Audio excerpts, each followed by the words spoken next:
A paz do Senhor a todos, né? Dando continuidade aqui aos nossos tutoriais do primeiro trimestre, estamos estudando o tema Evangelho de Marcos, escrita pelo pastor Abinair Vargas Vieira. Estamos estudando a lição número 7, a fé no servo, o Evangelho dos Milagres.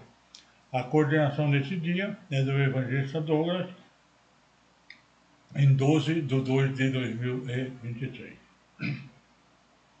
Tópico 3. A fé nos servos nos mantém firmes.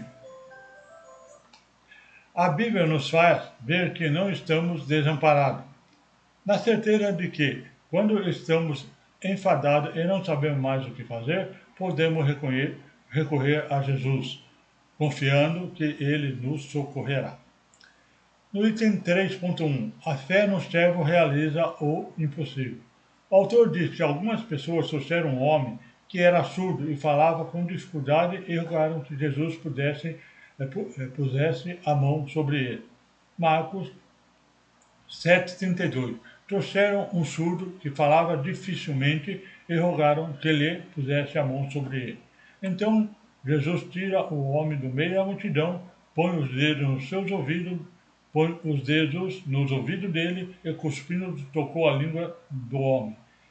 Jesus olhou para o céu, deu um suspiro profundo e disse ao homem: Efatá, isto é, abra-te. Em Marcos 7,34. E levantando os olhos para o céu, suspirou e disse: Efatá, isto é, abre. Naquele mesmo instante, os ouvidos do homem se abriram e a língua soltou e começou a falar sem dificuldade. Aí o comentarista aqui cita o comentário bíblico Bicon. Foi assim que Jesus falou com gesto ao homem que não podia ouvir. Seus gestos mostraram que o poder vinha do alto e pela palavra saía da sua boca. O surdo e gago deve ter tido os lábios no Senhor quando disse Efatá, isto é, abre-se. Logo o homem começou a ouvir e falar corretamente.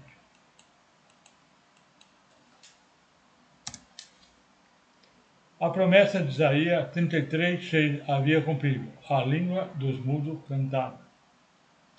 Aí no tópico 3.2, fé no servo faz a diferença. O autor faz uma pergunta: como manter a fé diante de tantas aflições? O autor diz que, através da fé em Jesus, testemunharemos o agir e a providência de Deus em nosso viver. O autor nos orienta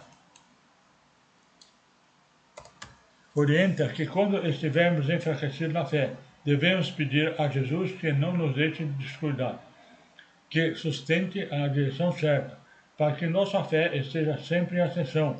Assim, não ficaremos aflitos diante das dificuldades, não angustiando diante das incertezas. O autor conclui que devemos orar e crer, pois o nosso Senhor não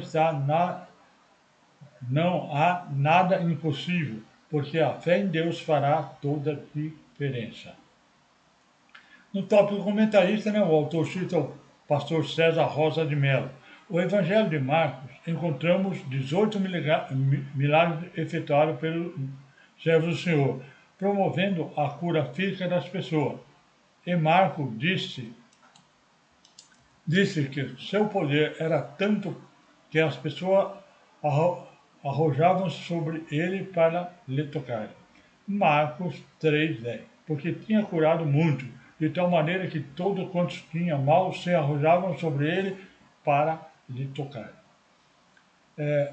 Para terminar, o tópico 3, o item 3.3. A fé no servo produz milagre. O autor diz que não basta acreditar em nosso Senhor e não expressarmos nossa fé nele. Se não expressar a fé nele. A nossa fé em Jesus permite testemunhar o milagre em meio à tempestade da vida. Jesus, enquanto esteve na terra, socorria as necessidades que eram produzidas até ele. O autor conclui que a fé em Jesus é um manancial inesgotável de possibilidades. Aí no tópico comentarista, o autor cita o bispo Abner Ferreira. Pela fé venceram. Hebreus 11:33, os qual que pela fé venceram reinos, praticaram justiça, alcançaram promessa, fecharam as bocas do leão. A fé nos faz diferença, produz vitória, pois é uma fé cristocêntrica. 1 João 5, de 4 a 5, porque todos que é nascido de Deus vence o mundo, e essa é a vitória que vence o mundo, a nossa fé. Quem é que vence o mundo, senão aquele que crê em Jesus, é o Filho de Deus? Não significa que o discípulo de Jesus não passe por momentos difíceis e trabalhosos. Estaremos sujeitos a privações, dores, tentações diversas, oposição e outras adversidades. O comentarista diz que a fé em Jesus não atua apenas para a salvação, mas também para o sustento e provisão durante nosso viver neste mundo. Bem, aqui nós terminamos então o tópico número 3, né, e também a lição número 7. Muito obrigado por assistir, né? Aguardo todos na lição número 8, que o tema é o mestre por excelência, que se fez certo. Muito obrigado por assistir e até a lição número 8, se assim Deus permitir.